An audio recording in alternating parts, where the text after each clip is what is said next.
Hey, this is Oniris from King of Wyrms. King of Wyrms consists of myself, Oniris, on guitars, vocals, and mainly studio bass. And I work with Ricky Williams, who is the other half of King of Wyrms. He does all the drums and percussion and helps me with songwriting and things like that. So we're just between the two of us, we're a studio duo at the moment. Maybe in the future, we're looking to possibly spread out into maybe doing a live lineup. But as for future plans, it's just going to be me and Ricky taking care of all the business and music and recording side of King of Wyrms, just to keep things more streamlined for ourselves. The band name King of Wyrms was originally pitched by Raimundo Romero, who was the first bass player that I partnered with to do King of Wyrms back in like maybe 2015 or so. It was kind of a toss up between the two names.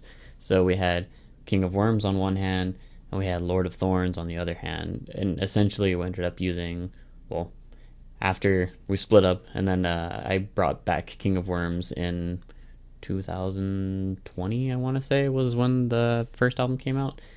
I ended up using the original band name Lord of Thorns as the album name, and then keeping the King of Wyrms title and changing the spelling a little bit and diversify it.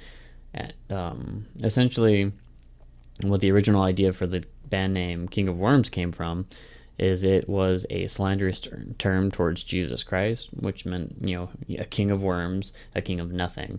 And at the time when we first started out, the band was supposed to be a straightforward, extreme, angry, balls to the wall black metal, death metal project. So, of course, having an offensive title along with our anti religious charged lyrics in the beginning of the band, it fit perfectly for us. The Womb of Borealis is what I would truly consider to be the first King of Wyrms album.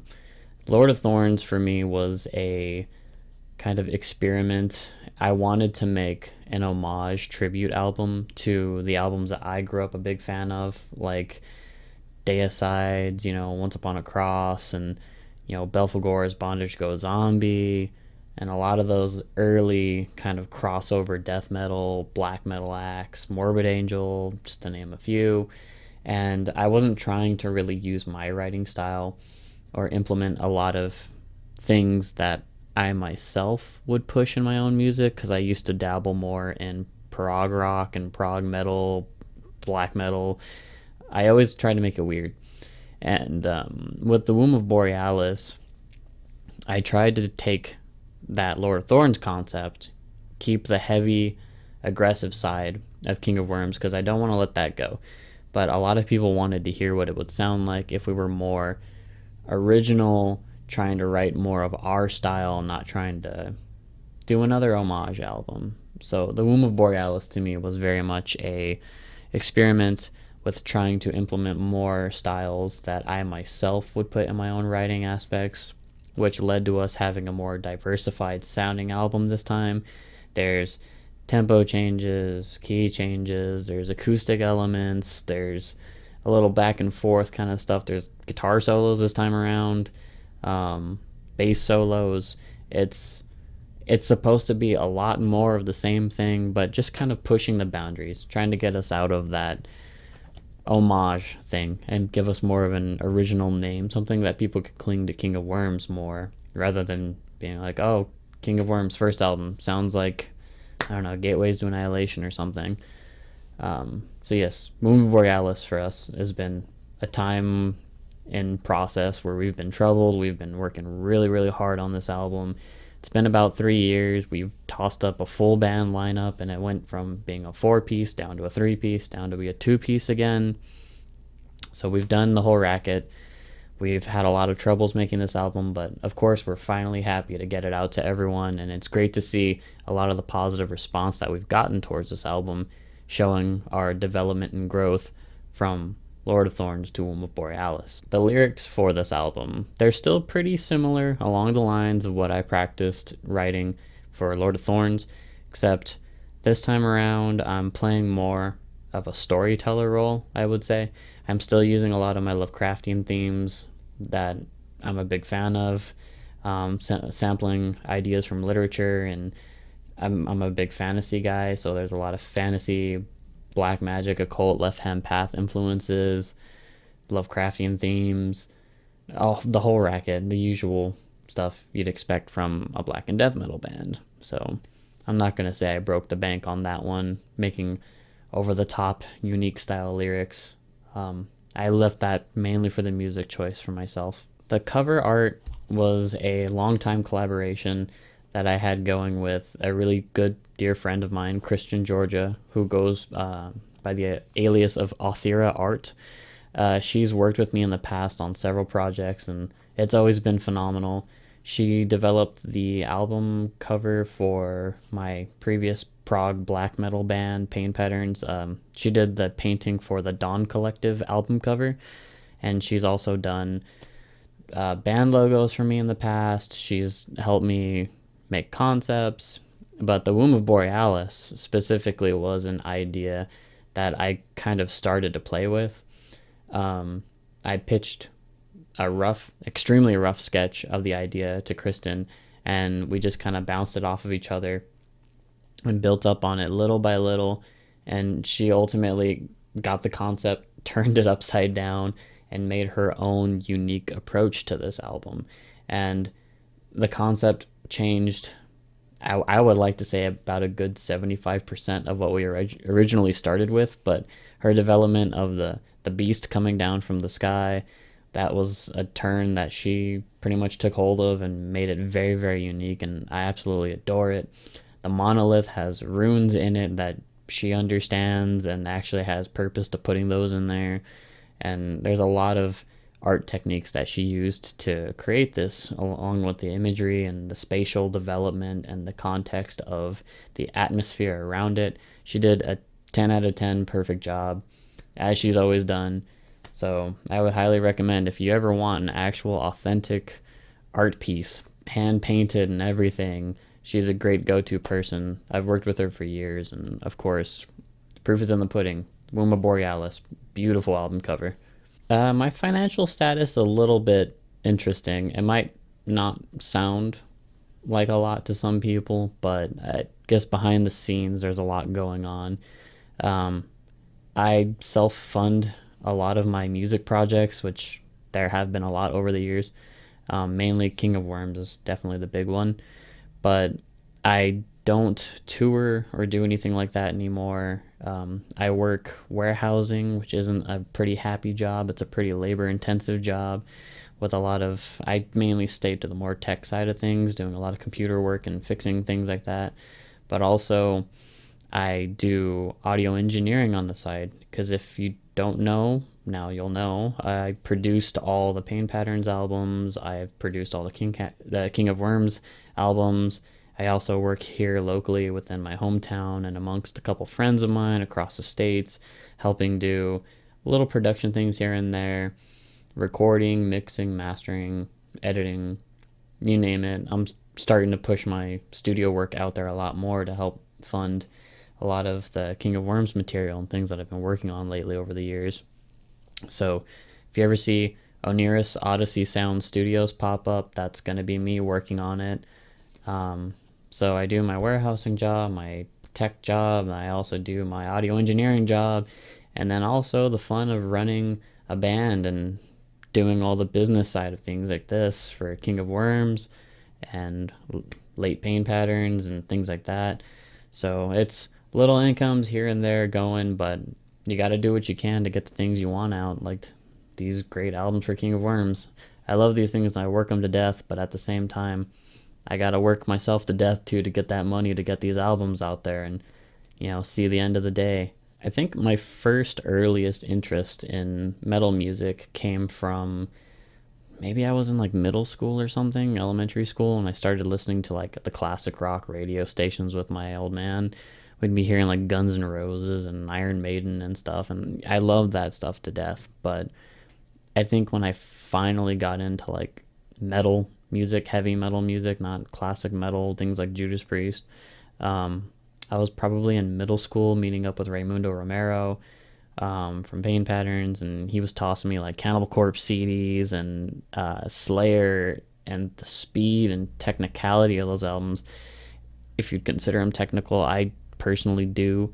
Um, it just blew my mind. I love complicated music because I went to school for jazz music and classical music lightly, studied it, and I got really into music theory.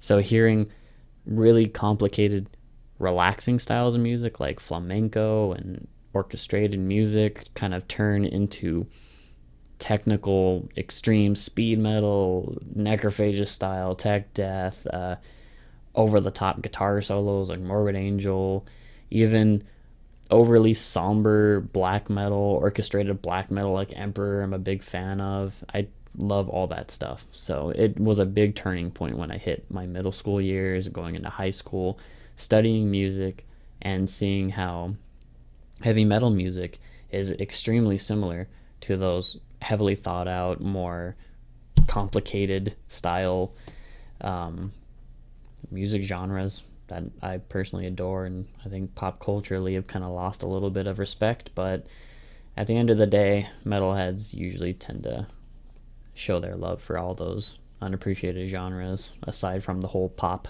thing nowadays.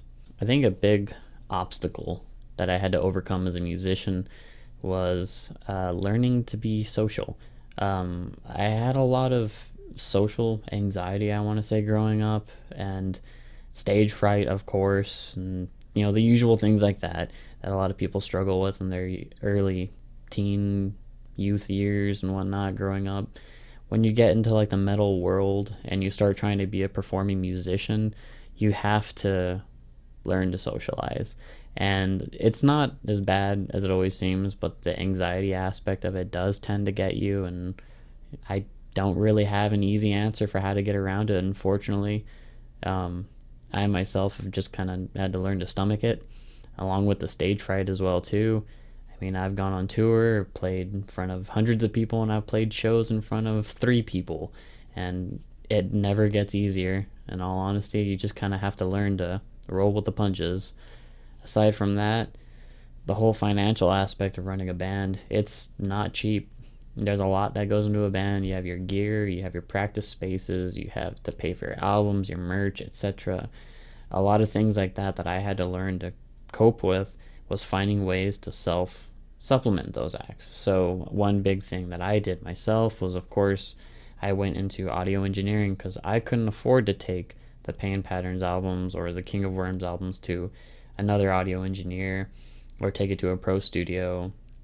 So I took a chance myself and started buying my own audio engineering devices and pretty much just started learning how to use them, practicing by making more albums, getting out there, helping other people make albums.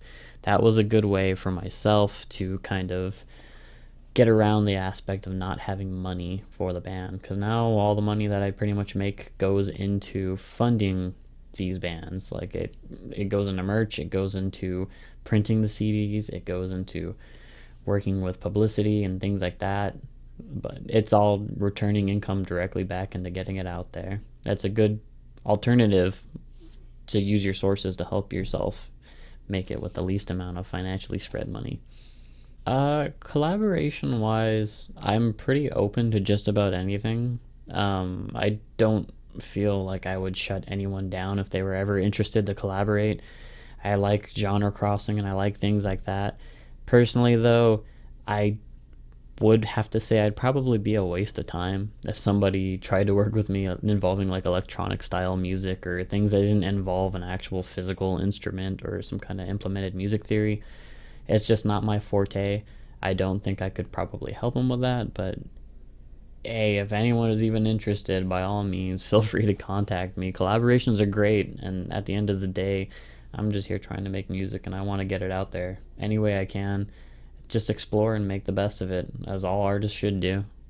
Over the years, heavy metal music has definitely changed an extremely large amount.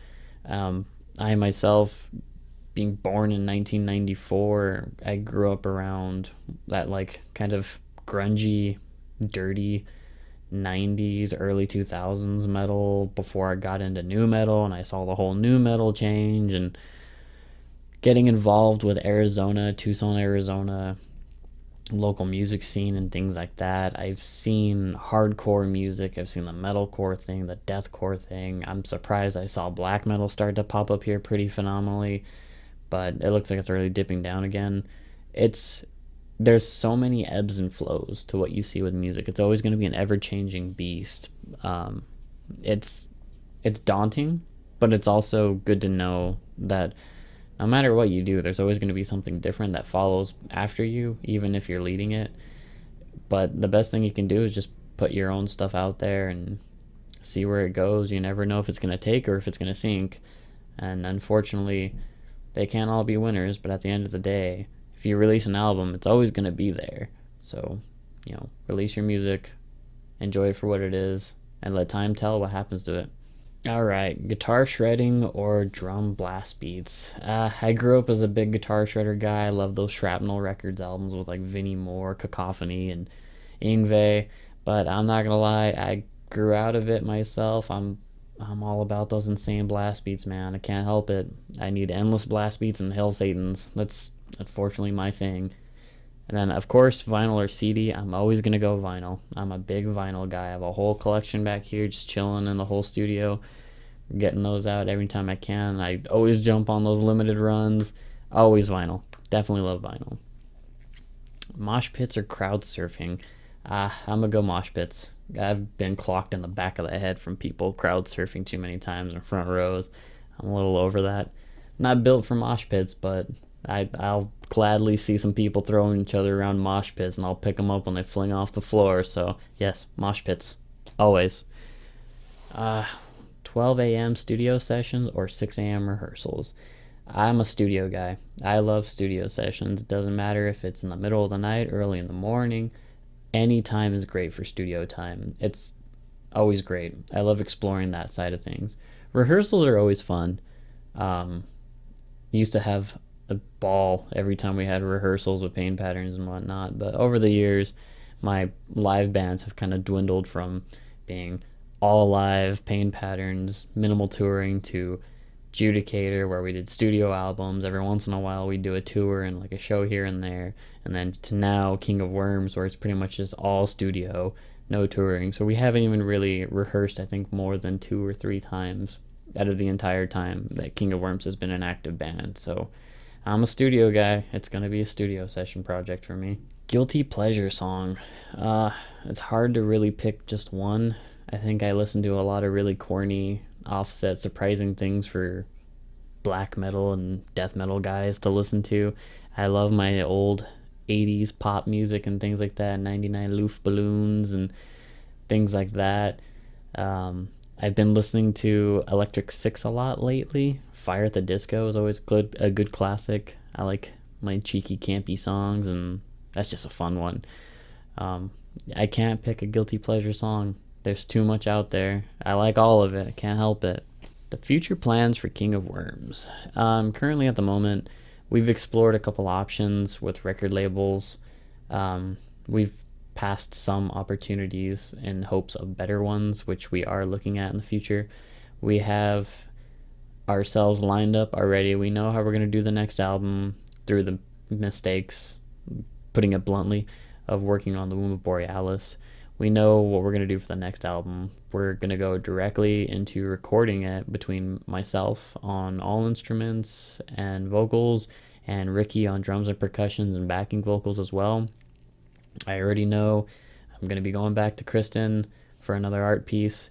We're well on our way with album number 3, with the hopes of just staying consistently productive.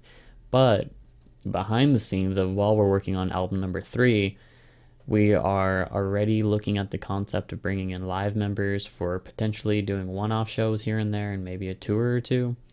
But I would be looking more towards the future of album number 3 from King of Wyrms to be popping up way more sooner than this album did.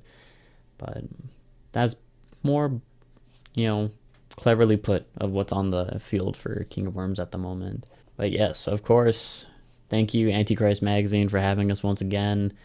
It's always a pleasure. Cheers. Hails.